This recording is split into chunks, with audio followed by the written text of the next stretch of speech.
It's just me. Well,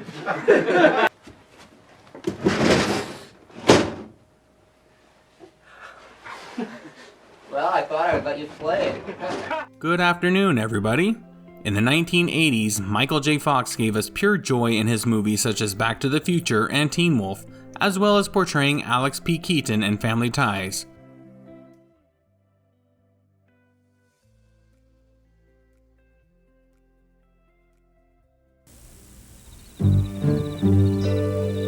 Would you like some of my fries? Oh, yeah, thanks. I kind of ate all mine already. Hey, would you like a napkin? I got a couple here, really. No, thanks. I'm fine. Great. Gee, it's getting kind of late, huh? Yeah. I really had a great time tonight. Me too. I guess I better get going, huh? Yeah, I guess so. Sue-Ann? Huh? Nothing. Night. Chucky? Yeah. You deserve a break today. Thanks for dinner. And nobody makes your day like McDonald's can. Today, let's take a closer look at the talented career and personal life of Michael J. Fox. Canada has given our world many things, some good, and others maybe not so much. However, one of the best people to come from Canada would be Michael J. Fox. Originally named Michael Andrew Fox, he was born on June 9, 1961 in Edmonton, Alberta, Canada, to William Fox, a police officer and Canadian Forces member, and Phyllis Fox, an actress and payroll clerk. He later adopted the J after character actor Michael J. Pollard. Michael is from a family of 6, which would include a brother and 3 sisters. Michael is a self-proclaimed army brat. They kept moving from one city to another until they finally settled down in Burnaby, British Columbia, Vancouver, Canada in 1971 after his father's retirement. As a child, he loved ice hockey and wanted to carve a niche for himself in the National Hockey League. However, due to his small stature, that would prove to be a challenge. He started getting interested in acting and performing at a young age. Later, at age 18, he would tell his dad that he wanted to go to California to become an actor, and his dad's response to his surprise was, "I'll drive you." As far as acting or getting into the business, he was in the 9th or 10th grade at school when I saw him play Rumpelstiltskin, and I said, hey, if he's got a chance, then I'm going to support him all I can to see that, because I thought he had talent then. Of course, Michael says Ross Jones, his junior high drama teacher, would be one of his mentors. And he would tell Michael that you can do this, you can tell stories and communicate with people. That seed made Michael even more motivated and started his official acting career. But he's funny, and nobody lets him be funny. Like, he's Monty Python funny. He's Second City type of funny. But nobody seems to want that. They want more of a sort of a straight man type of funny. Prior to moving to California, Fox debuted as a professional actor at age 15, co-starring in the sitcom Leo and Me on the Canadian Broadcasting Corporation with acclaimed actor Brent Carver. Hey, every kid gets into a jam once in a while. It's no big deal. I added it up on the way home, Leo. I've been in 7 jams in 2 weeks. 3 detentions, 2 talks with the principal, and now I have to write I will not race mice in school 1,000 times. So, nobody's perfect. Over the next 3 years, he would juggle local theater and TV work, and landed a few roles in American television and movies. He would have parts on The Love Boat, Trapper John M.D., and Night Court. I also remember enjoying his performance in the movie Poison Ivy. This one. Not this one or this one. And it was a fun little movie about 2 teenage summer camp counselors that struggle with their younger campers, providing a variety of humorous situations and romantic encounters. Then Fox moved to Los Angeles, California.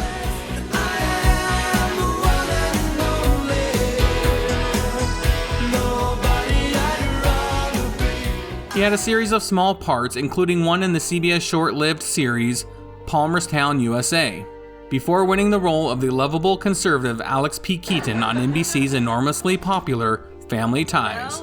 Fox states that one of his mentors, aside from Ross Jones, was Gary Goldberg, who was the producer of Family Ties. Cast Michael Fox, I didn't want him.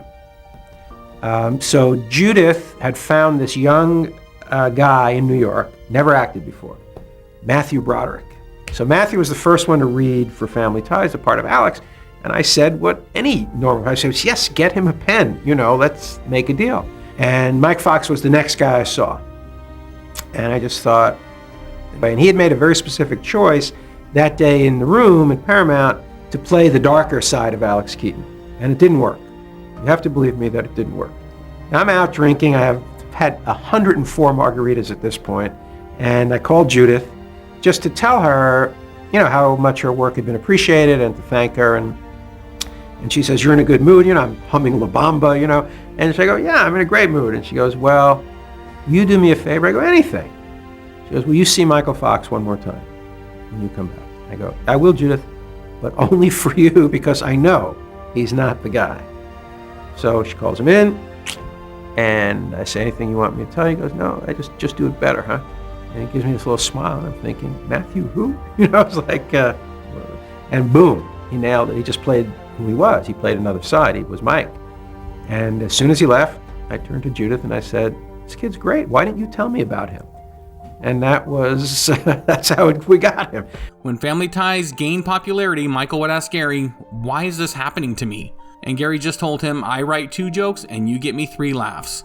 Aside from Michael J. Fox, Family Ties would star Justine Bateman, Meredith Baxter Birney, Michael Gross, Tina Yothers, and later Brian Bonsall as Andrew, as it was common practice to toss in another kid when everyone started getting a little too old. Family Ties would air on NBC for 7 seasons, premiering on September 22, 1982, and concluding on May 14, 1989. Stephen and Elise Keaton were once 1960s radicals. Now they find themselves in Reagan-era America, trying to raise a traditional suburban family. And this show was a weekly watch for me, and Michael J. Fox was the standout. His delivery of Alex was spot on. Then, during the filming of Family Ties, there would be a little movie trying to get made that no one really wanted to make. The story of a teenage boy who goes back in time to 1955 and meets up with his parents. The studio thought the idea of a boy going back in time and his mom falling in love with him would not go over too well. And at the same time, it would be turned down because it was too sweet and they were looking for raunchier comedies. So finally they gave the script to Steven Spielberg, who loved the idea. And that movie was Back to the Future, starring Eric Stoltz.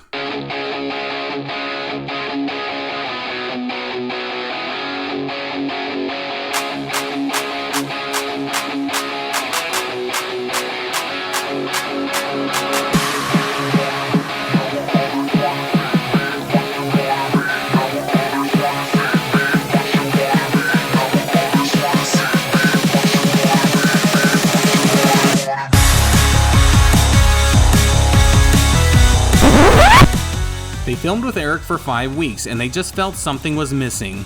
The creators Robert Zemeckis and Bob Gale thought Eric Stoltz was too serious for the role and really wanted Michael J. Fox. However, with Family Ties in full swing, it did not look like it was going to happen. So they went back to Gary Goldberg, the producer for Family Ties, and begged for Michael. I was able to convince the studio to let me reshoot 5 weeks of work. So we went back to Gary Goldberg, and we were on our knees begging, we need Michael, we really need him. And Gary said, okay, look, I'll tell you what. I'm going to let Michael read the script. And if Michael wants to do it, with the understanding that Family Ties always comes first, and if you guys are willing to make that accommodation to us and shoot around our schedule, then I will let Michael read the script and we'll see what happens.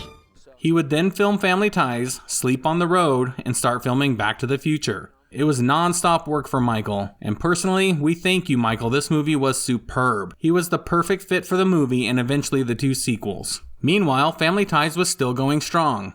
During Fox's 7 years on the show, he earned 3 Emmy Awards and a Golden Globe, making him one of the country's most prominent young actors. It is during his time on Family Ties that he would also meet his wife, Tracy Pollan. At the time, Pollan was going steady with Kevin Bacon, while Fox dated Facts of Life star Nancy McKeon. Remember, they caught Poison Ivy together.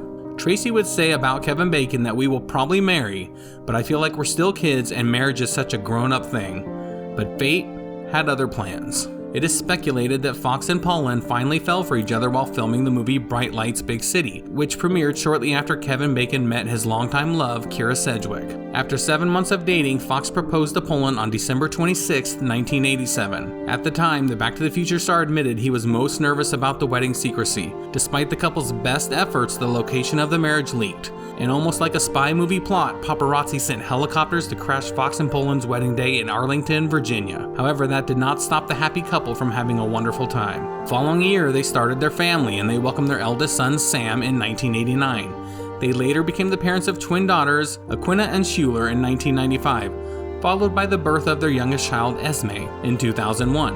Around the same time as Back to the Future, Michael would also star in Teen Wolf. No, not this one. This one.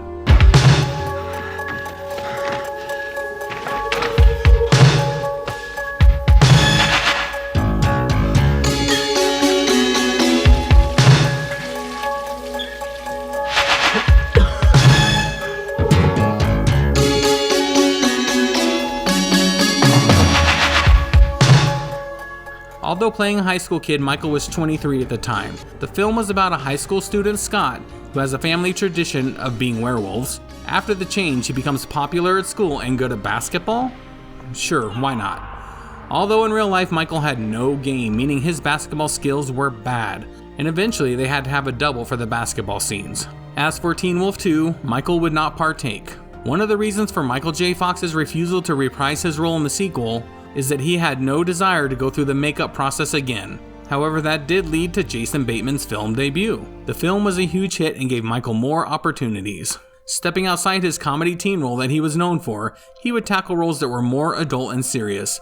This would be Casualties of War, which I saw in the theaters, and while not what I expected, I really enjoyed. Bright Lights, Big City, which I never watched, but I hear it was pretty good, and The Secret of My Success. After that would be 2 sequels to his most popular franchise, Back to the Future. They were filmed back to back and titled appropriately Back to the Future Part 2 and Back to the Future Part 3. Back to the Future Part 2 would of course talk about the way distant future of 2015 and let us know everything we would have. And honestly, some stuff was not too far off. Where Jennifer is, Mom? Should have been home hours ago, but I'm having a hard time keeping track. Hey, fruit. These days. Fruit, She's one of those moods I-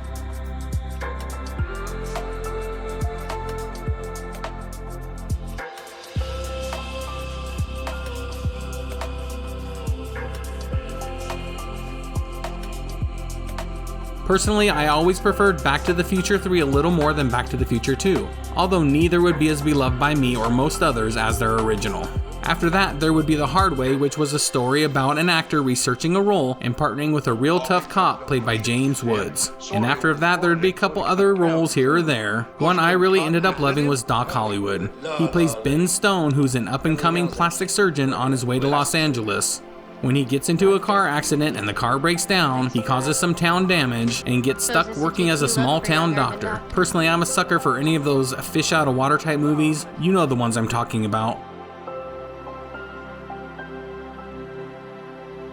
It's also around this time Michael visited a real doctor as he began having minor tremors, speaking issues, and tics. Regretfully, the doctor would diagnose him with Parkinson's disease.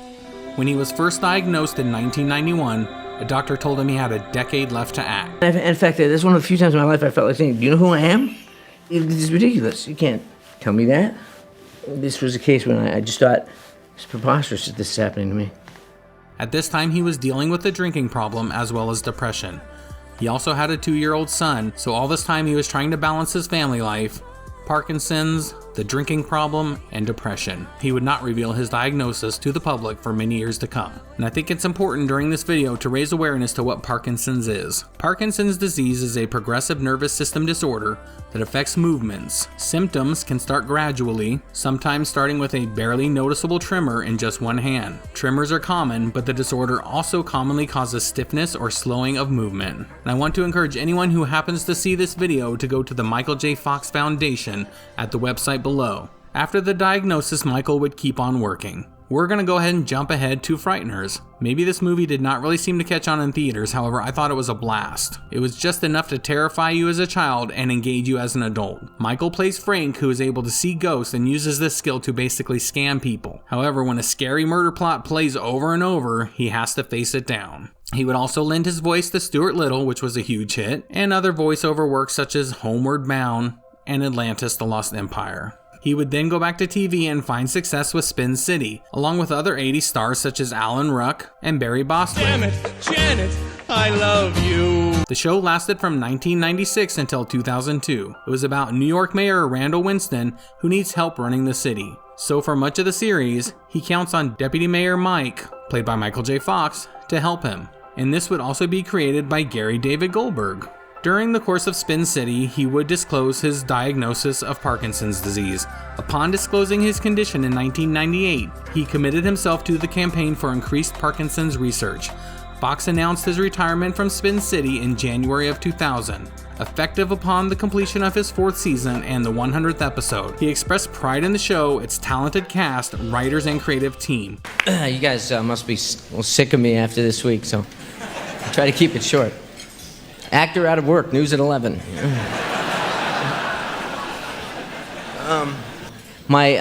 This night is so special because our cast is here, because the show is nominated. I love you guys so much, and I really am. I'm happy that you're here and you can be here tonight. And who knows, you may be here next year. I just won't. Thank you to my family, Tracy, who, what a tough job you have. And you do it so well, and I love you so much. And thank you to my children and my mother, and I'll be in touch. Thank you.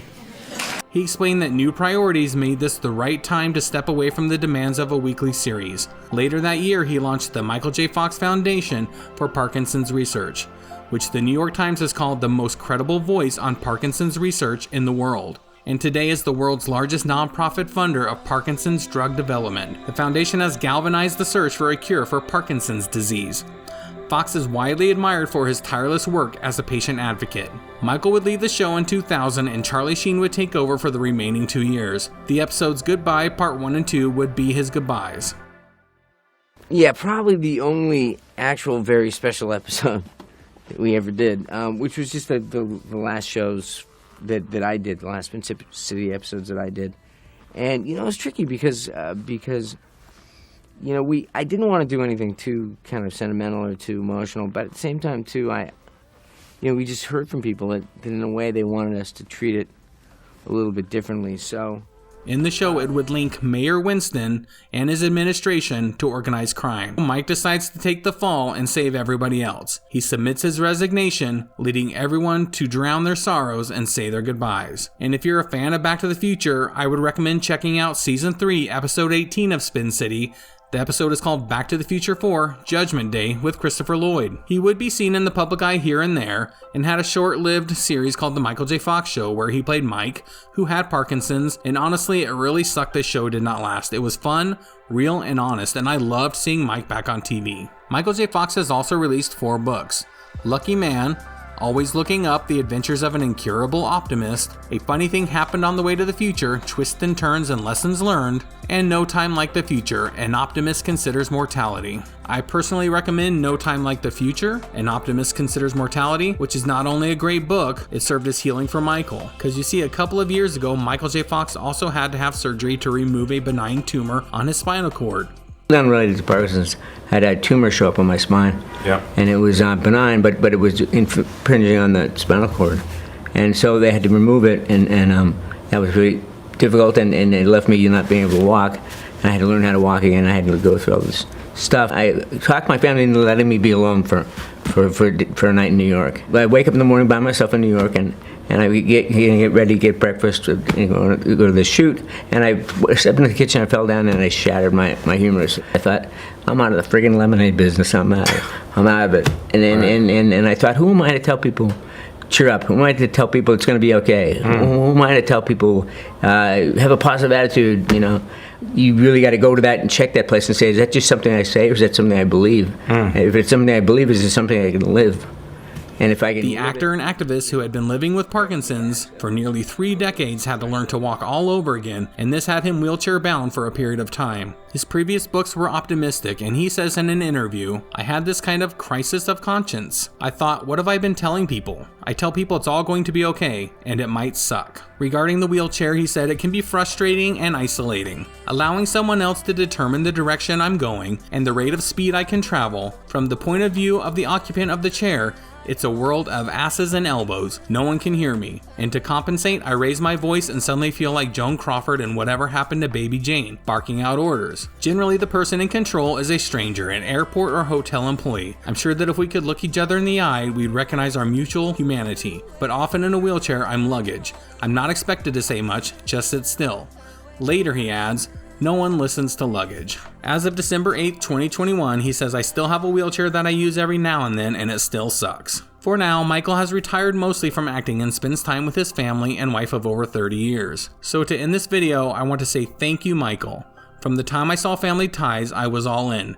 Thank you for what you've done and what you do moving forward. The world is better off with you in it. And for any viewers watching, I want to personally say thank you to you as well, as it means a lot that you took time out of your day to watch this video. If you enjoy the content, I would definitely appreciate a like and subscribe. And if you don't like the content, please click on the link in the description and let us know. Until next time, thanks for watching and have a wonderful, wonderful day. Anybody want to party? Anybody want to rock and roll? Well, let's go!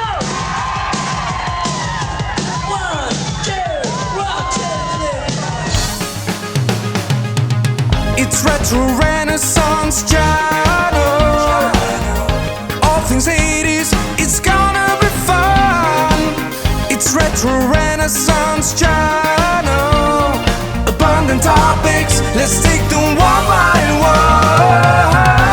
Remember hair metal, awesome bands, and Parkman fever, that's all we have.